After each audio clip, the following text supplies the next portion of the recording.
আজকে আমি আবার চলে এসেছি বারুইপুরে কেয়া পাতার নৌকায়।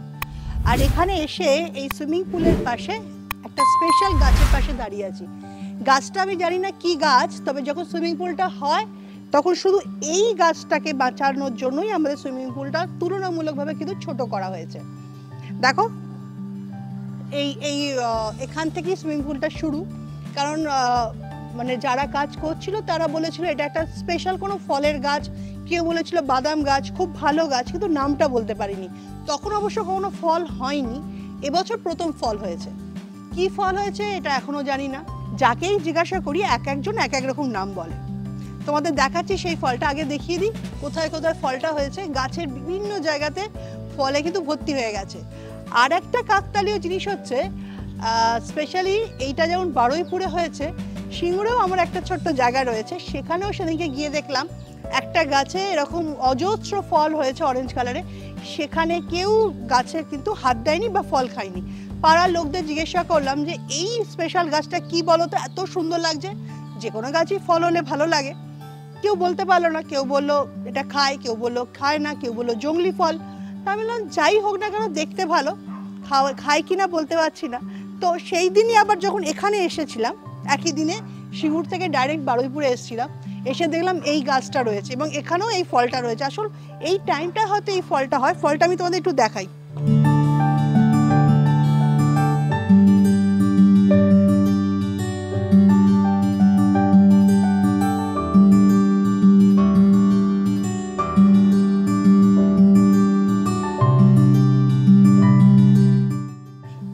এই ফলগুলো কিন্তু এখনো পর্যন্ত আমার কাছে অজানা এর নাম।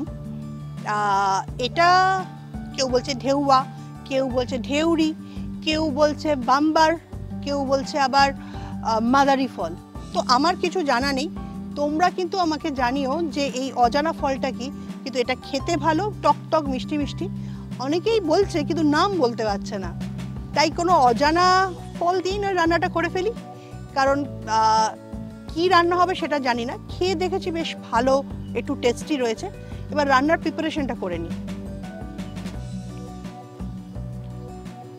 কিন্তু কি করব বলো তো, কি করা যায় এটা নিয়ে।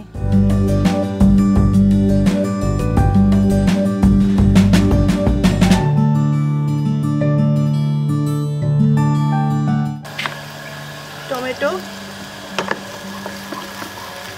তাড়াতাড়ি করার চেষ্টা করছি, কারণ সন্ধে হয়ে গেছে, এক্ষুনি আলো পড়ে যাবে।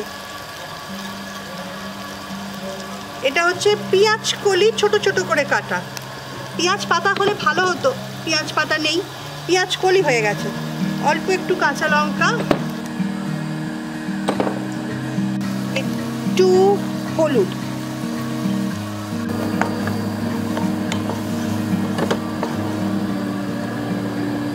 আর একটু মাখন।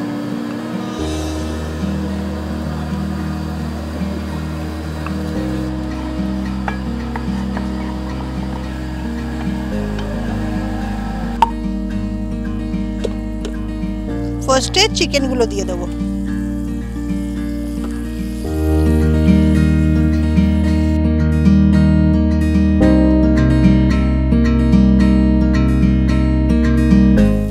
এইবার আমি এগুলো দেব। এগুলো এ কারণে বলছি, কারণ এর এখনো পর্যন্ত নাম জানি না।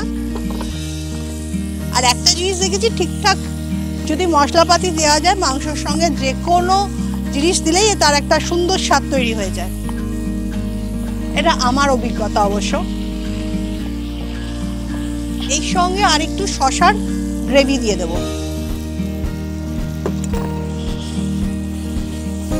এবার পুরো ব্যাপারটা একসঙ্গে একটু কষে নিতে হবে। এবার একটু লেবু দিয়ে দেবো।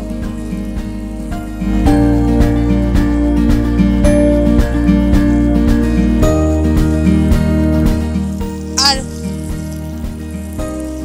খুব সামান্য একটু চিনি দেবো।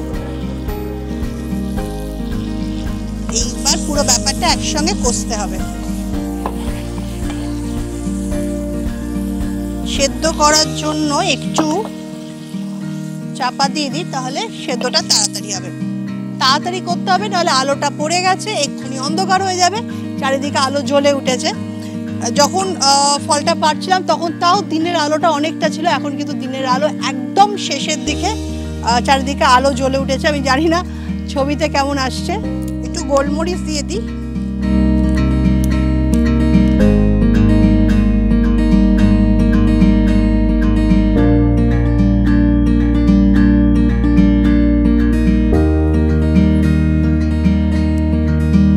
যদিও তেলে দিলে ভালো হতো, কিন্তু ঠিক আছে, পরে দিলেও বেশ ভালোই স্বাদ হবে। অনেকটাই সেদ্ধ হয়ে গেছে, আর একটু সেদ্ধ করতে হবে। আর সেদ্ধ করতে করতে যেটা হলো সেটা হচ্ছে পুরোটাই আলো পড়ে গেল, আমাদের পজিশনটাও চেঞ্জ হয়ে গেল। যেখানে রান্না করছিলাম সেই পজিশন থেকে একটা অন্য পজিশনে এলাম, এই আলোর নিচে, কারণ এখানে আর আর্টিফিশিয়াল আলোর কিছু ব্যবস্থা নেই। যাই হোক, রান্নাটা শেষ করতে হবে, এটার জন্য আরেকটু সময় দিতে হবে।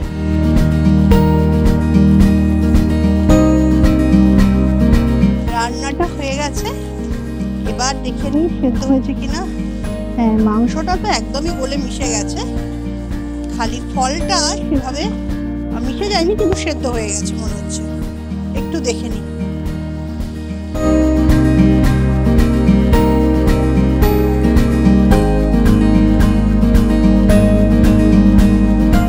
হ্যাঁ, সেদ্ধ হয়ে গেছে।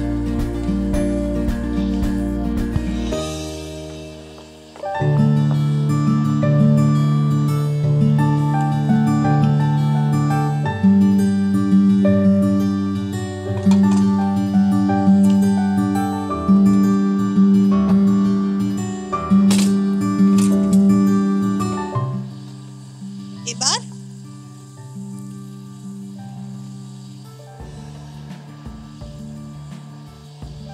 পুরোটা ঢেলে ফেলবো।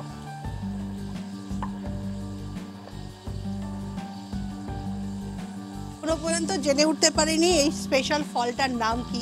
তো নামকরণ তো করতেই হবে, কি নামকরণ করব, তবে তার আগে অবশ্যই খেয়ে দেখব।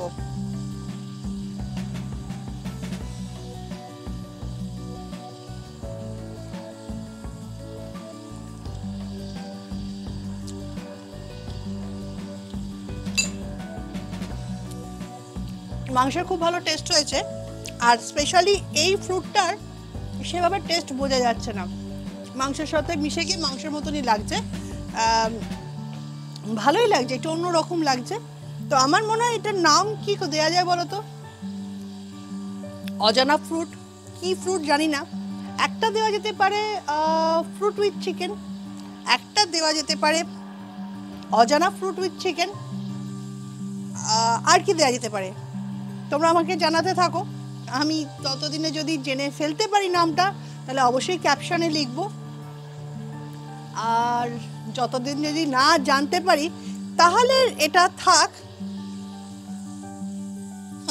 অজানা চিকেন। অজানা চিকেন নামটা ঠিক মনের মতো হলো না, কিন্তু যতক্ষণ না নামটা জানতে পারি ততক্ষণ এটাই থাক। তোমরা অবশ্যই আমাকে কমেন্ট করে জানাবে যে কেমন লাগলো রান্নাটা, আর যদি ফ্রুটটার নাম জানতে পারো তাহলে সেটাও আমাকে জানাবে। ভালো লাগলে লাইক করবে, অন্য লোকেও শেয়ার করবে, আর অবশ্যই আমার চ্যানেলটাকে সাবস্ক্রাইব করবে। আজকে এখানেই যাই, পরের দিন আসবো নতুন আরও অন্যরকম রান্না নিয়ে। তবে জানি না ততদিনে আমার বাগানে আর কোনো নতুনত্ব ফল, আনাজ, অন্য কিছু পাওয়া যাবে কি না। আপাতত এটাই পেয়েছি। তবে তোমাদের জন্য কিন্তু রইলো যে এর নামটা বার করে দেওয়া, কারণ এই গাছটা কিন্তু শুধু এখানেও নয়, অনেকগুলো জায়গাতেই দেখতে পেয়েছি, আমার দুটো বাগানেই রয়েছে। তো অবশ্যই তোমরা কিন্তু আমাকে কমেন্ট করে জানাবে। আজকের জন্য টাটা।